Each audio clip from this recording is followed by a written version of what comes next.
NCP প্রতিহত করার অঙ্গীকার ব্যক্ত করছে। সংশ্লিষ্ট সকল পক্ষকে মনে রাখতে হবে, আওয়ামী লীগ কোনো গণতান্ত্রিক ও রাজনৈতিক দল নয়, বরং এটি একটি ফ্যাসিবাদী দল। নির্বাচনে ভোটের মাধ্যমে আওয়ামী লীগের পরাজয় ঘটেনি।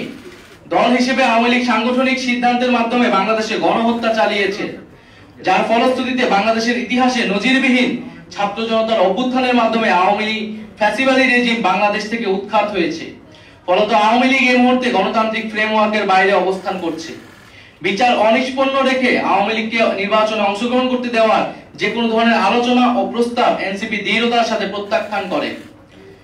আওয়ামী মতাদর্শ, দল এবং মার্কার বিরুদ্ধে বাংলাদেশের জনগণ ৩৬শে জুলাই চূড়ান্ত সিদ্ধান্ত জানিয়ে দিয়েছে।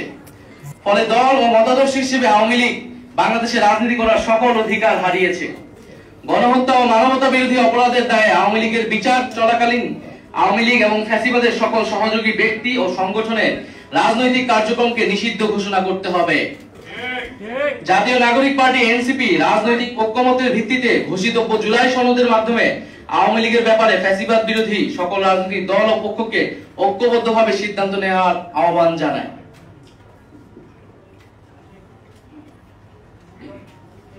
সম্মানিত সাংবাদিক বৃন্দগণ, সারা দেশে জাতীয় নাগরিক পার্টি এনসিপির সমর্থক, শুভাকাঙ্ক্ষী এবং সারা দেশের সকল ছাত্র জনতাকে আমরা আহ্বান জানাই, আওয়ামী লীগের বিচার এবং নিবন্ধন বাতিলের দাবিতে সারা দেশে এনসিপির নেতৃত্বে ছাত্র জনতাকে সাথে নিয়ে বিক্ষোভ কর্মসূচি অব্যাহত থাকবে।